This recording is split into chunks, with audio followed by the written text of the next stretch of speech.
Hello everyone, what is up? Welcome to another of my chess game recaps. So in this video, I played in the BC Junior Chess Championship. I played in the under 18 section. And I played 4 games. All of them were 90 plus 30 seconds, so all of them were classical. And yeah, those 4 games were interesting to say the least. All right, without further ado, let's jump right into it. So in the first game, I was paired against Declan, who's around 900 rated, and he began with e4. I played the French, and we just played this opening. So this kind of transposes into a Sicilian, where it's like e4 c5, but he played knight c3, which leads to a close Sicilian, and I played a e6 variation. But opening aside, this is pretty theoretical, and we just traded pawns in the middle, and he went back with the queen. So I didn't know what much to do here because I don't play Sicilian, and I've never faced knight c3 on the second move. So I sort of just play whatever I want to play, right? So I want to play d5, but I don't want to end up with an isolated pawn. And I don't really want to play knight f6 either, because if knight f6, then there might be some e5 shenanigans in the future. Not now, because then like the pawn can be captured this way, but maybe like after knight f3 and then pawn e5 will be possible. And I don't really want to play d6 because that's kind of passive, right? So I kind of did an unusual thing here. So I played bishop b4, pinning the knight to the king. So the logic was that I can play knight e7 and then d5 right away. Without, like, for example, here, I can't redo that because then I block my own bishop, right? So I do that first, and I got my bishop kicked around. And now I think I have some chances of going back and using this bishop on the long diagonals instead of staying here, kind of passive, right? And then around here, I thought he could play something like queen g3, targeting my pawn, but I thought I would just maybe like play g6, or even I was thinking if he played queen g3, I can play knight f6, and if takes, I go here. If here, I can probably take on e4. Because the pawn is not defended, actually, because the knight is pinned to the king.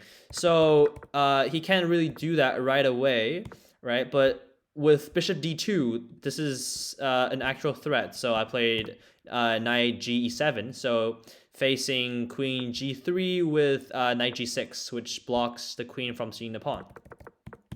So he didn't do that. He just long castled. So at this point, I was using a lot of time because I thought white is just a lot better here for some reason, because all my pieces are not in the ideal position. I don't know what I did wrong in the opening.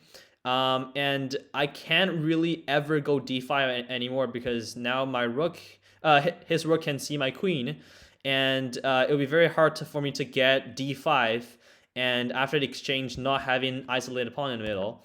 And after that, I just castled because I thought he was just gonna blow me off the board, because like h4, h5, g4, g5, and I have no plan whatsoever. He played bishop d3, developing.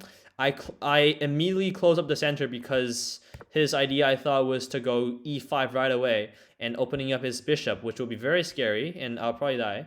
So instead of that, I pushed the pawn. I locked up the middle, and now giving my knight an outpost in the future. So knight f3 was played, and I had to play this ugly move d6, which creates a backward pawn, but it activates my bishop, right? So now my bishop can see things.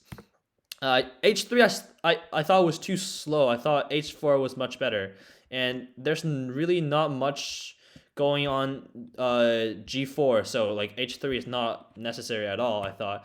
But I mean, I think Eval is gonna say he's still winning. I have not checked I have not checked my game with any engine after the tournament finished. So I don't know what the engine will say in this position, but I thought white is just much better here because My pawns are kind of stayed back, but he can just launch his pawn at me, and I have nothing to do.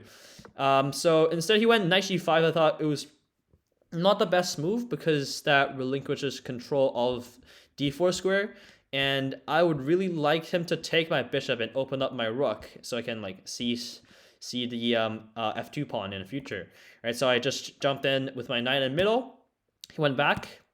I went forward with my other knight, and right around here I thought the tide was turning because his attack kind of just stopped, and then I'm ready to play b5, b4, and all my pieces are in the right position. So I thought that he just gave some of his advantage in the opening. So he went back to trade queens, but of course I don't want to trade queens because I'm attacking, and when you're attacking, you don't want to trade queens because the queen is the most important piece in attack, right? So I just went back with my queen to c7, and I am now throwing this knight b3 fork. He slided his king away from the pin, and I played rook fc8, just lining up some stuff on c2. He cannot really play c3 to kick out my knight because then I have maybe knight b3, and it's kind of hard to get rid of my knight. And so instead of that, he took my bishop. I took back with the pawn, so maybe I can use the file in the future. He played f3. I thought that was too slow. Again, f4 is probably better.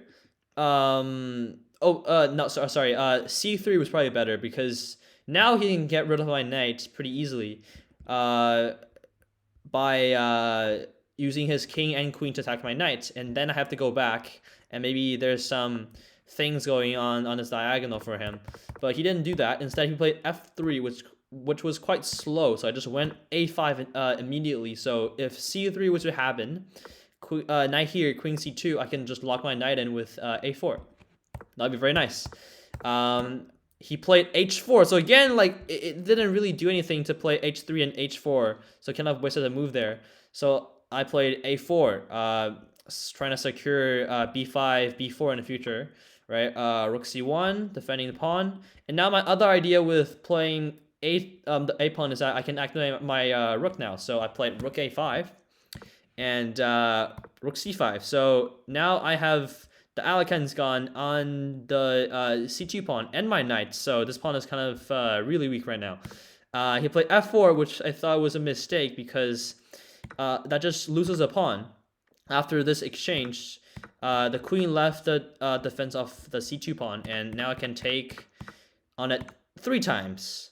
And I'm just up a pawn, right? I thought that was good for me, right? So now it's kind of tricky though, because even though I'm up a pawn, my king's really weak, and if I trade my queens right now, I'm probably winning, because his pawn's kind of scattered around, right? But it's kind of tricky though, because he has the open file, and my pawns are not very well defended, right? My pawns are kind of split too. He uses the open file and try to trade some rooks. He declined.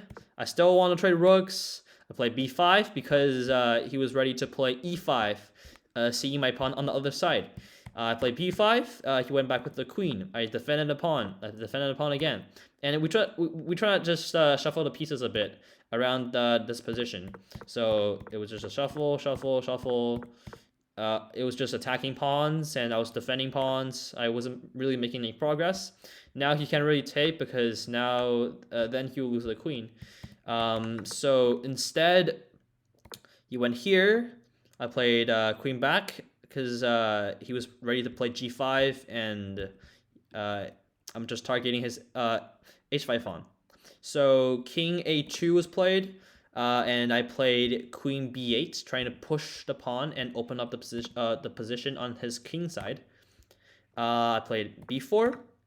I took. He took. I played rook b6.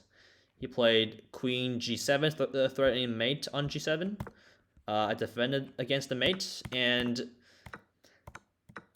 yeah, so I thought I was winning, but I feel like his pieces, like his queen's very centralized, so I can't really do anything. And after that, after taking the pawn, maybe I shouldn't have taken the pawn, but my pawn was hanging anyways, so I didn't really, I don't know what to do other than trading into a rook endgame, and he got his pawn back. But his king is not very active, so I was playing for a win here definitely.